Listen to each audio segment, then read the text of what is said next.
Thank you, Ed. Now, our second Ed Snider.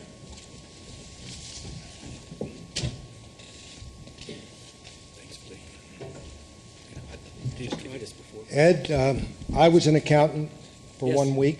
I took my CPA exam in Maryland. I lived in suburban Maryland, and everyone said I passed, and everyone said, well, you have to work as an accountant. So I got a job. My boss sent me to Kensington, Esso. I was scratching the grease off the books. By the end of the year, I saw that he had made $25,000. I was making $5,000. So I said to my boss, I said, when do you think I'll make $25,000? He said, well, if you work hard, in 5 years, I'll bet you'll be making $25,000. I said, I quit.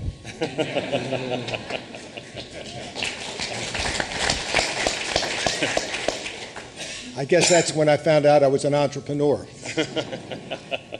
I was sitting in a National Hockey League board meeting in the early 70s, and I turned to a colleague, a gentleman by the name of Peter O'Malley, who was the president of the Washington Capitals hockey team. And I said, I don't understand, all of these people, owners of teams, presidents of teams, they're voting against their own self-interest. I can't understand what's going on here. So he wrote down on a piece of paper, Atlas Shrugged, and he said, read this, and you'll understand. And I was about 40 years old at the time, and I wasn't reading much, but because I had such great respect for this gentleman, I bought the book, and it changed my life. And I found so many things in that book that rang true for me at the time, and I was totally amazed that I had never read it prior to that. For example, everybody used to say, what do you want to be, the richest man in the graveyard, or why do you work so hard? And I realized that I wasn't working hard and doing all of these things for the money. I was doing it because I loved it, I enjoyed it, and it was the sense of pride and achievement that carried me on. And I think that's how all entrepreneurs feel. So basically, for the very first time in my life, I sent Ayn Rand a letter. I had never written a letter to an author in my life. And she answered. And rather than try to paraphrase it, I thought I would read it to everybody here. I wrote it on October 6, 1976. Dear Miss Rand, I have recently read Atlas Shrugged. It is without question the finest book that I have ever read. It clarified fully the principles that guide my life, and I became more aware as well as more articulate in expressing my views. I have, in discussing these views, been shocked to learn just how little our young people know about our system. I presently have 2 sons in college. Both were getting a full blast of the mystics of muscle and the mystics of the spirit philosophy. I asked them to read Atlas Shrugged as a summer project, and the results were even greater than I had possibly hoped. They both now understand completely. They are, however, having many arguments with their peers at the University of Pennsylvania and Ithaca College, who have not been fortunate enough to read your book. I have an idea that I discussed with several friends and associates that involves teaching our young men and women that which you so eloquently convey in Atlas Shrugged. I feel it is important that those of us who firmly believe in capitalism and the free enterprise system create a fully funded organization that would work to set up a course on capitalism, the unknown ideal, in every college and university in the United States. This course, if I have my way, will be completely created and designed by you. The title is simply a suggestion. I'm fully prepared to devote considerable time and money to this project. Every person of means that I have talked to has also agreed to devote their time and money.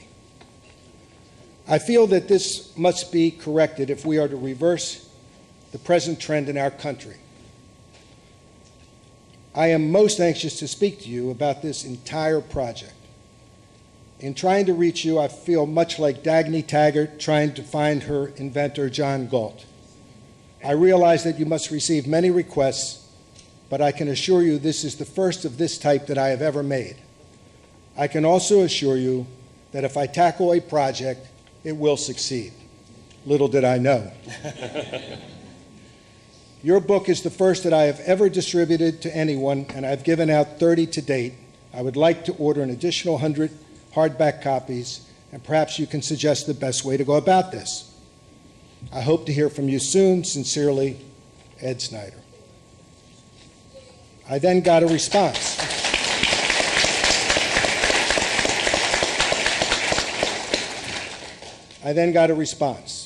Amazingly a response. I didn't expect it. November 10th, 1976. Dear Mr. Snider, thank you for your letter and for the things you said about Atlas Shrugged. I appreciate your attitude very much. I agree with the intention of your project to teach a course on capitalism in American universities.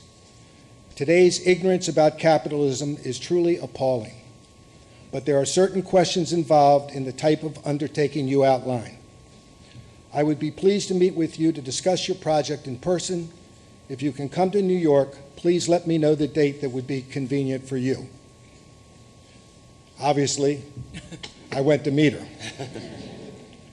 And I was very interested in what she had to say, and it was an eye-opening session for me. And the one that stands out the most is she said to me that people are going to tell you that I'm a fascist. And I was totally shocked to hear that, and I felt that maybe that was something from the past. You know, that can't be true. Here's a woman who stands up for the very principles upon which this country was founded on. How can anybody call her a fascist? Well, little did I know, but when I went out and tried to accomplish my goal, I heard that on several different occasions, to my amazement. So my first experiment in trying to get, which actually turned out to be the philosophy of objectivism. It had changed from capitalism to the philosophy of objectivism. I tried to get it into the University of Pennsylvania, met with all the head people, and they said, okay, we'll do an experiment with the philosophy department. Can you have Ayn come down and give a lecture? Well, we set a date. Unfortunately, she couldn't make it, so Leonard Peikoff came down and gave a lecture on the virtue of selfishness. And we put posters around the school, and we had an auditorium that held 300 people, and 600 students showed up. They crammed in, many couldn't get in, and Leonard did a wonderful job. And afterwards, we were supposed to go to a cocktail party of the philosophy department. But Leonard couldn't get there because he was mobbed by the students asking questions, and he couldn't get away, so I went to the cocktail party.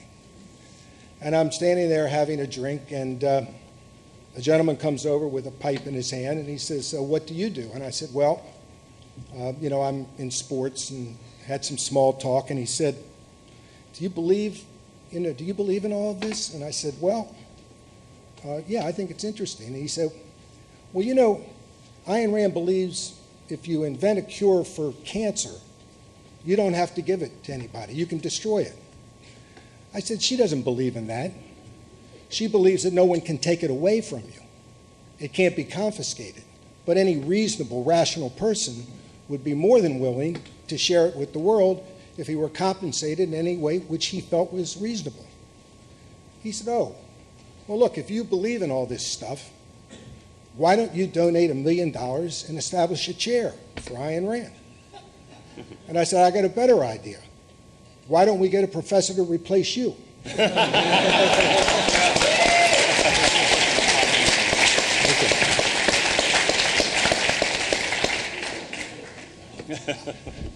I got to know Ayn very well, and she was she was the most brilliant person I ever met, and intimidating. I felt like a little boy around her because if I said the wrong thing, I was going to get yelled at, and many times that happened. After her death, I felt it was important to continue her ideas in as organized a way as possible. So I found out who the top people at the time were in objectivism, and I called a meeting for I requested a meeting for New York City. I paid the travel expenses and all expenses of the trip, and we held meetings at the hotel in New York, and that led to the start, which I wanted to start, I didn't know what it would be called, but it ended up being called the Ayn Rand Institute, which obviously has accomplished quite a bit.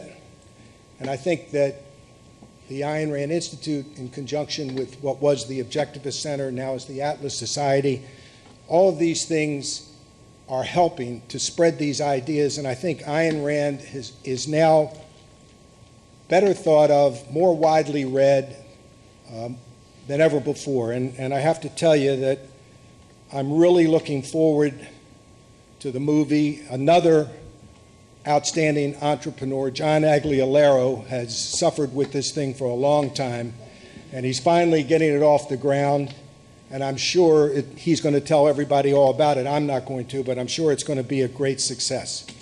So thank you for having me here today. It's nice seeing you all, and it's a great organization.